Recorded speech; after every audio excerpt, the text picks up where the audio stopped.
So we start with the functional and the non-functional requirement gathering by asking questions to our interviewer. The first question that I will ask my interviewer is whether we want to take care about the accessibility related features like the user login page and other related functionalities. Let us assume that the interviewer says that we are interested in designing the core application of Uber, that is, a customer being able to map with the driver and a driver being able to match with the customer. So it makes a lot of sense to divide these requirements in with respect to the driver and with respect to the customer. So let's list down the functional requirements by dividing them into two categories. So first, the functional requirement from the driver's perspective. The first is the driver should be able to match with the customer with respect to his or her geolocation. The second, the driver should be able to share his expected time of arrival with the customer. The third, the driver should be able to end and start a trip, and the driver should be able to see all his past ride history. Second is the functional requirements from the customer's perspective. The first one is the customer should be able to see nearby available cabs, which he or she can select. The second, the customer should be able to see the expected time of arrival for the cars when it is coming to pick up the customer. And the third, the customer should be able to see the expected time of arrival for the destination where the customer wants to go. And the customer should be able to share the geolocation. This is the tracking related features which most of the cab services now offers all its customers. Next, the customer should be able to see all his past ride histories, and the customer should be able to write reviews for the drivers. So these are basic functional requirements which are good enough for an interview, which is timed for like 30 to 45 minutes. The next thing is we want to get the non-functional requirement. For that, we should start with gathering more information in order to understand the scale of the system which the interviewer asks us or wants us to design. In order to understand the non-functional requirement, the first question that I would ask my interviewer is how many rides per day the system should support. Let us assume that the interviewer says that the system should support like 500,000 rides per day, as we want to design the system which will be serving the users in the cities and the towns. So I would say 500,000 rides per day. The second question what I will ask, are we going to design the system which is local to a city or a specific area? I mean, the servers and the machines that will be serving the customers will be specific to that particular area. It makes a lot of sense to design a system which is specific to a local area, especially in case of cab services, because in case when the demand increases, especially during the festival seasons, you will be easily able to scale the system. So let's assume that the interviewer says that we want to design a system which is local and not global.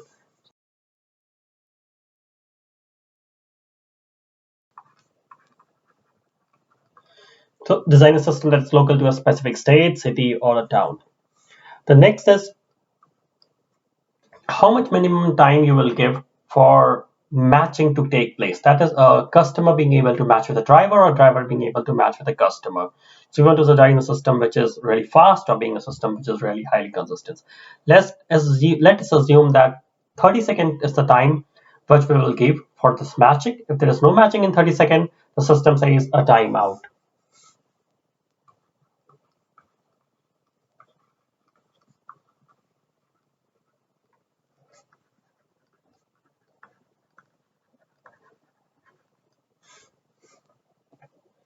With these three small things, let's list down the non-functional requirements of our system.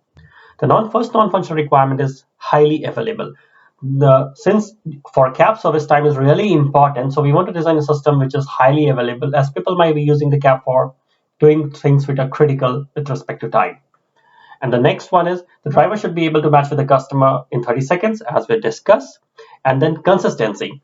So booking a cab should be highly consistent, but other features like rating and retrieving can be loosely consistent, as we don't need the exactly latest written information in case of things like rating and retrieving, but when you are booking, it has to be highly consistent.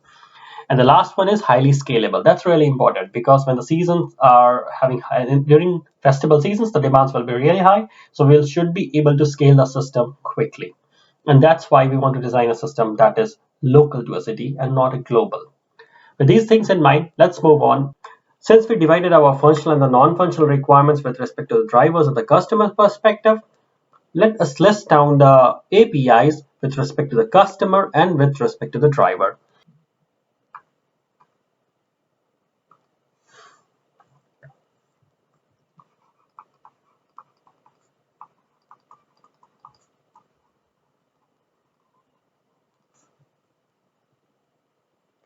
The first API with respect to the customer is requesting a trip.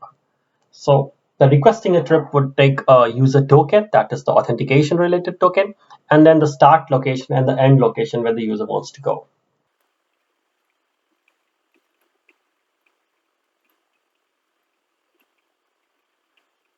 The second is the get map and expected time of arrival. And what this will take is also the user token and the trip ID. Because once the first API is called, it will return a trip ID, and that will be used for most of the other requests.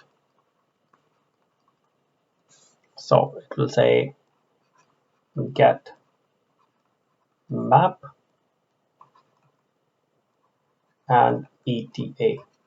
And what it will take is user token and trip ID. Right. The third API will be cancel a trip. That's what the name says, what it will do.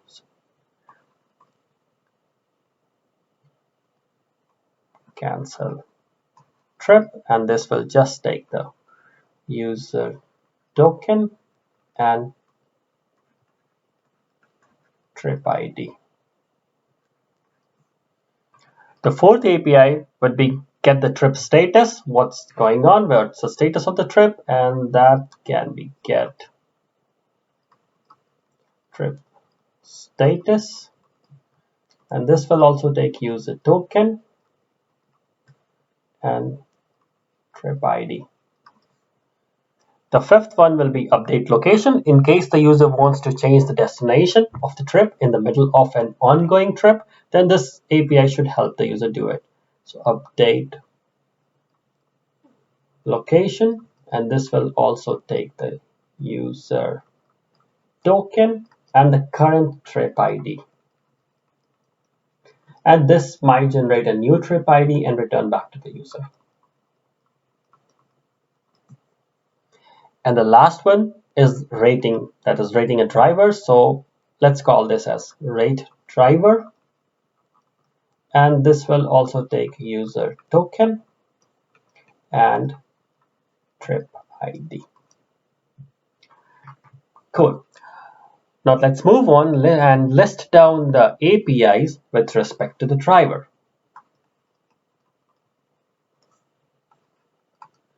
The first one, accepting a trip,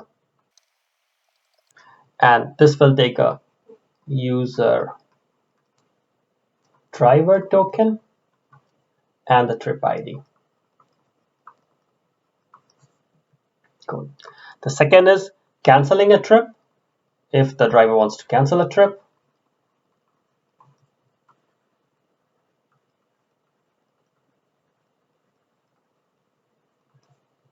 And this will also take the driver token and the trip ID. And the third one is completing a trip. When the trip is completed, the driver has to swipe on the phone in order to complete the trip so that the payments and other functionalities are being processed. So let's call this API as complete trip. And this will also take user driver token and the trip ID. And the fourth one, getting the information related to the trip, just get trip info, and this would also take the user driver token and the trip ID. These APIs, the name of the APIs explicitly says what these APIs are intended to do. Among all these APIs, the two most important APIs that an interviewer is mostly interested is the first one, which is requesting a trip, and the second one, which is get map and ETA. Almost in 90% of the interviews, the interviewer will be really interested to see how you design your system related to these two APIs, specifically your data structure choices and other functionalities like related to scaling the system. So we'll go a bit in more detail about these two APIs, which let me mark in red color. So requesting a trip, and the next one is get map and ETA. Second API, which is get map and ETA, also requires understanding related to the maths involved in calculation of the expected time of arrival, and also understanding what is the best optimal data structure in order to save the geospatial information. So let's move on. So we start with the first API, that is requesting trip, right? So request trip, and this API takes an user token, start location, and end location. This API would be served by a specific service, which we can say trip service maybe.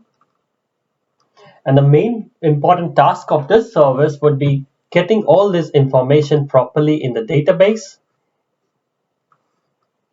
that is related to the information related to the user, and then finally generating a trip ID and returning this trip ID as a part of this API call. And this trip ID would be used for all the consecutive calls for this particular trip. And the next API, what we want to spend more time on, is get map and expected time of arrival. And what it takes is the user token and the trip ID, which was generated from the previous API. When this API is being called, what are the things which will happen under the hood? Let's list down these things, because this will help us basically understand how important this API is. First, and the most important thing is the system should be able to estimate the nearest cab locations for that particular user. So let me write it down.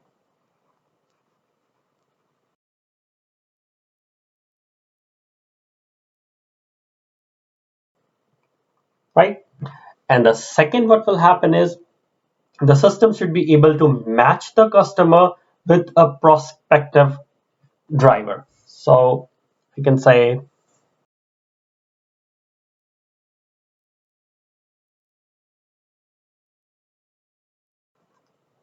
right?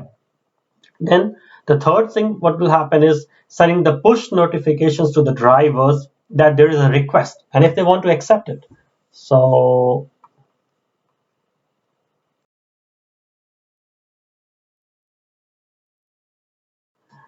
and if they want to accept or reject it,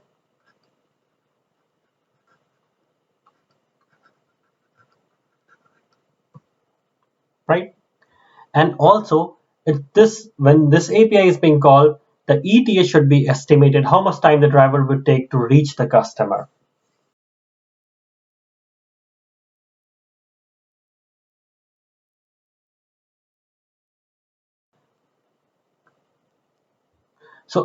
So many things will be going on in the back end when this particular API is called. That's why this API is really important. And for this API to work really well, the ETA estimation has to be done really well, because that would decide the prospective cabs which are close to the user. That would decide which cab will reach the user quickest, and which one the user should be selecting. So next step is we will go down deep and see how this ETA, or the expected time of arrival, can be calculated using different algorithms. For estimating the ETA, we come to our first method, which is using quad tree data structure and graph search. So let me write it.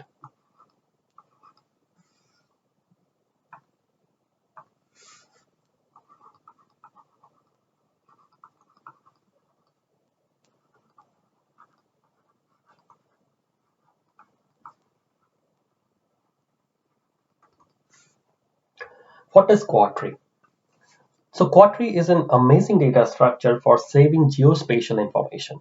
And it helps you that you can search for a location or search for a geospatial information in logarithmic time. Let's go through it slowly and try to understand what it is actually. Suppose this whole world, you can fit this whole world inside a rectangle. So I draw this rectangle and I say that every latitude and the longitude location is inside this rectangle. And there are many caps locations out here. So I say all these dots are caps, and we have so many different caps in and around. Let's say another color. So yeah. Yeah. Now I want to search for a particular cap in the fastest way possible, and that's why we want to use this quadtree data structure to represent this information.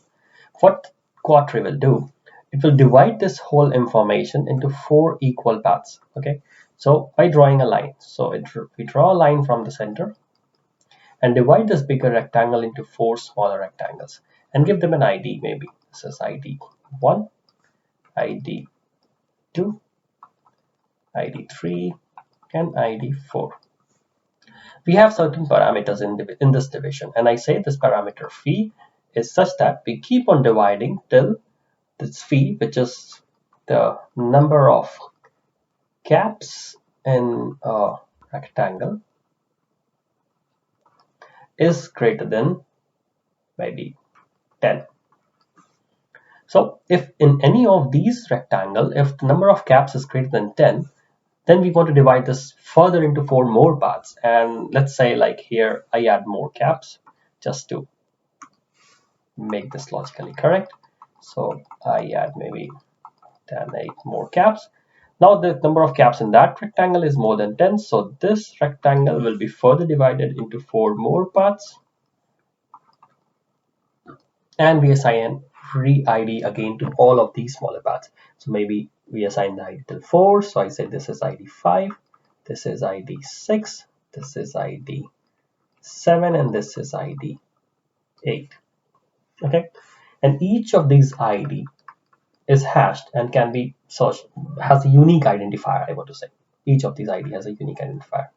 So what you can do now, suppose this unique identifier is identified by using the latitude plus the longitude location of any cab or any person or any device or any client just trying to book the taxi service. So if you imagine this whole data structure like a tree, you can imagine, right? So this bigger rectangle is the master node, and I say this is the world. And then I divided this into further 4 more smaller parts, 1, 2, 3, and 4.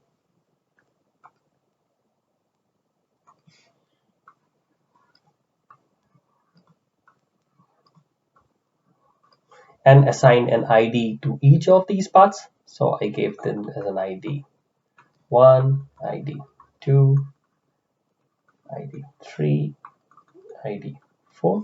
Then saw that the one with an ID 1 was to be further divided into 4 more parts because it crossed the limit what we had. That is more than 10 caps in that particular location. So I divided this again into 4 more parts, 1, 2, 3, 4, and gave ID to each of them as a unique identifier, which is identifiable by using the longitude and the latitude location. So this is like ID 5, 5, ID 6, ID 7, and maybe ID 8. Cool. How this is helpful, how I can use this in order to search for a closest gap and estimate an ETA, or that is the expected time of arrival. Let's go to the next slide and try to see this.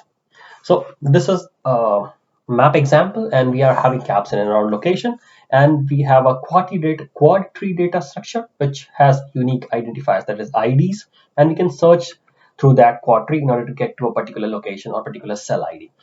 So imagine like there is a person who wants to book a cab, and he or she is located in this particular cell, and I give this cell an ID of 8.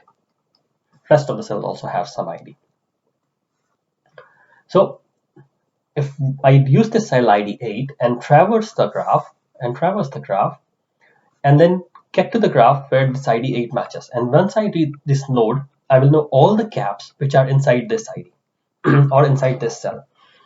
One thing to mention is when in real time this particular data structure is used, then the geospatial information of each of the cap, that is their changing locations, is being updated through this particular data structure maybe every few milliseconds as per the system design or what's the system constraints what we are having. So at any given time, each of the cell will give me all the caps which are closest to that particular person or the person who is trying to book a cab.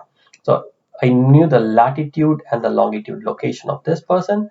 Using this, I estimated that he belongs to cell ID 8. And then I went to the cell ID 8 in logarithmic time by traversing the graph. And then now I know that this cab red and this cab brown, these are the cab which is closest to him. And then I can estimate the ETA, that is expected time of arrival, by using graph algorithms like Dijkstra, A star, or Bellman-Ford. But when I say Dijkstra, A star, and Bellman-Ford, then definitely we need to have an edge weight, right? And this edge weight is a function of like traffic and other parameters, or maybe the driving history, whatever information the cab service is being saving or keeping in mind for estimating the ETA. So we can use this graph tree data structure, and you can use this quad tree data structure and graph search algorithm for estimating an ETA. But if you can see this closely, this is suboptimal in a sense, right? Because when we estimate the distance between a latitude and longitude location of a cab and the person in concern, here in this case, this person drawn in black, I can say that CX, CY, maybe his coordinates are. We are estimating the aerial distance, and this is not correct because it is possible that there will be the path which actually takes the driving path which actually takes to the red cab is maybe longer than the actual path what takes to reach the brown cab, and in that case the ETA for the brown cab will be smaller than the ETA for the red cab, right? So this is not being taken into consideration when we're using this quad tree and just a simple graph search algorithm, and this is being solved by the next method what is being used in Uber, which is using Google's S2 library and estimating the ETA. The Google S2 library, the algorithm again divides the whole map into a certain number of grids. But here the number of grids depends on the population in a particular area. Or in a sense, you can say here the number of caps in a particular area. So the grids can be variable. And each of these grids is again assigned an ID. So if we can imagine something similar to the quad tree, but not exactly. So this whole world map is again divided into a certain number of grids. And the division is depending on the number of caps in a particular area. So there can be more divisions in a certain area and less divisions. And each of these grids is again assigned an ID as we were discussing before. ID 1, ID 2,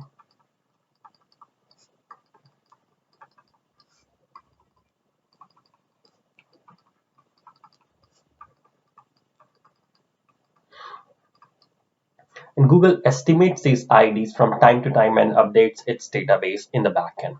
Let's go a little bit deep and understand how actually Google returns the prospective cabs locations when a user wants to book a cab. So imagine this is a map, and then a user out here wants to book a cab. The user wants to book a cab is here. What Google does, it tries to draw a hypothetical circle of a specific radius around the user on the geospatial information. And then it tries to see all the IDs or all the cell locations which are in intersection with this particular circle. So in this case, when this user, maybe user 1, wants to book a cab, then Google will get the ID set as ID 2, ID 4, ID 5, ID 3, and ID 6. All these IDs, and Google will return all these IDs and the caps inside all these cells as the prospective cap I call. And these locations are being used by Uber in order to decide the expected time of arrival or the shortest time of arrival for the cab to the particular user who is trying to book the cab. Let's go a little bit in detail and see how Uber exactly estimates the ETA using this set of information. So this is an example map. Suppose a user wants to travel from a location A to a location B. How does the algorithm actually works?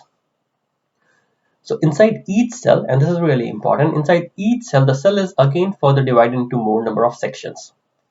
And the intersection of these sections to the edges and the road nodes are already estimated or pre-computed by Uber. So you can say that these all red crossings are pre-computed, these purple lines are pre-computed, and these intersection points, the blue ones, are already available. That's the map information. So when a user wants to go from A to B, the algorithm first finds the nearest intersection to A, which will be A prime in this case. And then from here, we have all the nodes, which are this blue and the red, which are being computed, pre-computed, or already the data is available with them. And then the algorithm uses shortest path algorithms like Dijkstra or A star and the Bellman faults in order to estimate a path from A prime to B. So a possible path can be from A prime to I1, then I1 to I2, I2 to I3, then I3 to I4, and then I4 to I5, I5 to I6, I6 to I7, and then I7 to B. That's a possible path which can be found by using any of the path finding algorithm. One important thing you can note here, if the location A and the B is separated by multiple number of cells, like someone wants to go from, this is the A location, and wants to go from here to this B location, and in the middle there's further divisions of maybe like there are multiple number of cells. One cell is here, one cell is here, and one cell is here, and one cell is here. Then inside each of the cell running this Dijkstra or A star algorithm will take n log n time, right? N log of n time. And this can be really long if we have many or maybe huge number of nodes inside each of this cell. That's why what the Uber does is it already pre-computes an estimate of entry and exit point to each of these cells. So you can imagine something like entry and maybe exit point to each of the cells. And when the user wants to go from one location to the other location, which is separated by multiple number of cells, then as an initial estimate, these entry and the exit points are used in order to estimate the expected ETA. And when the user goes inside each of the cells, then this particular information can be then be computed again at a better scale, and then the user can be, and the information can be updated that okay, the actual time might be a little bit lesser or might be a little bit more. That ETA estimation is really important for the whole system to work really well, because many vital decisions depends on the ETA, like path estimation. Some of you also might be matched to a cab which is not closer to you by a distance, but maybe the expected time of arrival for that particular cab is lesser, even if it is further away from the distance. Because there might be traffic or there might be another kind of hindrances when a cab which is closest to you by distance is coming to pick you rather than a cab which is further away and the road is pretty clear. So this ETA is really important for a better and a good customer service. Another thing what I want to mention is that Uber does a global optimization of ETA for a certain location. What do you mean by that? So let me write it.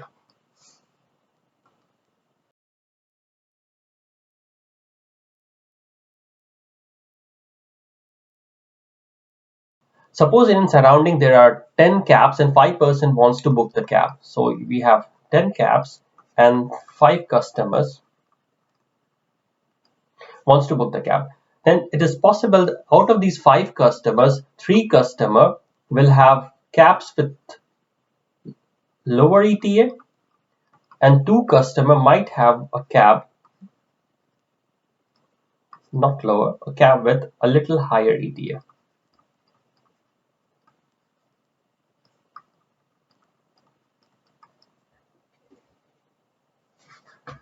But on an average, all the 5 users will have a decent ETA or the cabs match. This makes sure that on an average, the quality of service being given by Uber is really good and is not biased to match only certain specific user to get a cab with a lowest ETA. That's what is meant by this global optimization of ETA for certain customer. So by now we have seen the functional requirement, the non-functional requirement. We went through the APIs what system will have, and we also went in detail as understanding how the ETA is estimated. Now it's a good time to have a look over the high-level design system. So let's move on. So this is the high-level design of the system, and we will go through each of the component one by one. We start with a client, and we can have a mobile client and maybe an iPad or some other clients from which the user can use and book a cab. There's a load balancer in order to balance the load, and you can use simple algorithm like round robin in order to take care of this.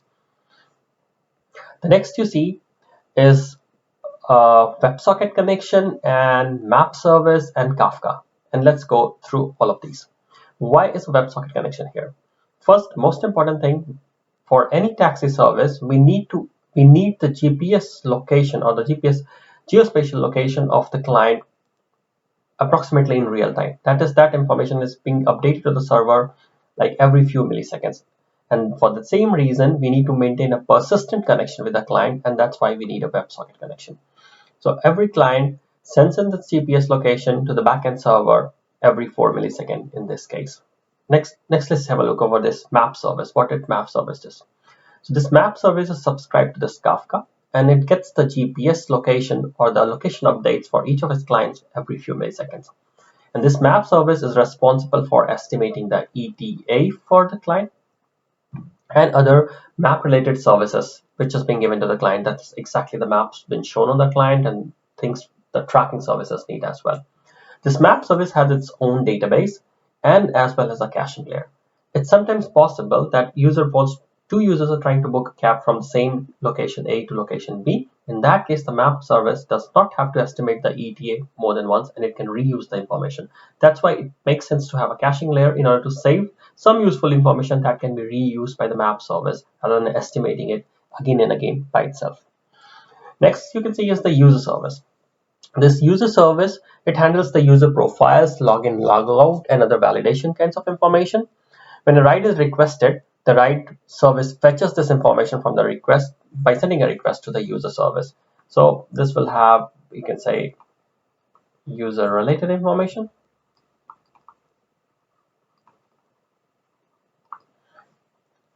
And for this service, we do not need a WebSocket connection, right? If in case a client wants to access his past ride history, his profile information, then you can just have a REST API. You get a request and then you can respond back. And that's why we have a REST API connection for these services. Next, we have this rating service. What this rating service does is the same we had in the functional requirement that the driver should be able to see his rating and the customer should be able to rate a driver, how the ride was. And that's why this rating service takes care of it. And it has its own database in order to save those information. That is also connected through a REST API because it does not make sense to have persistent connection for getting this information. A request can be made by the client and then the backend server can return the ratings of a particular driver to which a customer is matched or for which the customer needs information. Next is the tracking service. Let's go with the tracking service. What this tracking service is, as we mentioned in the functional requirement, that all the cab services, they provide something like a tracking service which can be shared to the family members and they can easily see exact location or the real-time location of the cab when it is moving or from location A to location B. So this tracking service takes care of that, and it is connected to the map service from where it gets the information related to the GPS information related to the ride in process. The next is the price service. This is also important because we need to estimate the exact price. What's the cost of the whole ride? And then it needs information like information from the tracking service, and it also needs information from the exact main ride service, which we will discuss now again. And then using this information, it estimates the actual path the user or the driver took in order to take the customer from location A to location B. And based on that, the price is estimated. And there are many other algorithms being used in order to estimate the exact path a driver took in order to take the customer from location A to location B. Something like a hidden Markov model is also used because the GPS location or GPS signals are often noisy. So there has to be some algorithm in order to map those GPS location to the exact path or exact road. And that's why algorithms like hidden Markov model is used in order to map this and estimate the exact path taken by a particular customer or particular driver. So this price service uses this information as well and is responsible to do that. This ride service is the main heart of it, which controls everything in prayer. When a trip is requested by the user, then the ride service creates a trip and it writes this information to the database, and it's connected to other services like the tracking service and the pricing service, and in order to provide these information related to the ride which the user has requested. And here's the analytics service. This service is also important because there are many times when the drivers try to misguide or mislead the system in order to fake the rides and get incentives. And for that, you need to analyze the data and then try to have something like an anomaly detection or some machine learning kind of an algorithm running on the back end in order to do that. And that's why this analytical service is important, and it takes care of all those functionalities as well. Now, the next step is to scale the system, right? So we can easily scale the system horizontally by adding more number of servers. But we wanted to design a system which is local to a particular city. And what is the best way to scale the system horizontally? And in this case, the best way to scale the system is by using something like consistent hashing. So if you can imagine, like, we have a ring, as in case of a consistent hashing, and there are lots of information online on consistent hashing. So we get this request via load balancer, you can say. And if you imagine that there are specific servers which are serving users from a certain location. So if I say something like region 1 to 10 is being served by this server, region 11 to 20 is being served by this server, 21 to 30 by this server, and 31 to 40 by this server. The request can be hashed based on the GPS location of the customer, or based on the other information like what kind of cab the customer wants to book, and then it can map to any of these regions, and this particular region server would be responsible for serving that customer. And you can imagine, like, these are the ride services. The beautiful thing about using consistent hashing, that now it becomes really easy to scale the system more, right? Because you can easily remove servers if you have a region which is not having so much of load, and when there is hotspot or that in a specific region more number of rides is required, more customers are being there, then Uber can easily add more servers into that location. And adding and deleting servers in particular region will not affect the servers in other location. And as in consistent hashing, all these servers work by using gossip protocol, so they know information about each other and they can pass in the information from one server to the other server. So this consistent hashing makes it's really wonderful for this kind of an application. And this is our final design. So we use a consistent hashing in the center and the right services, and there is a right service server for specific region, and the input request is being hashed based on the cell ID and the user information. So I hope this particular video helped you guys to enhance your knowledge, especially related to taxi service system designs. And if it really did, please do like and subscribe because it motivates to make more such videos. Thank you so much. Bye bye.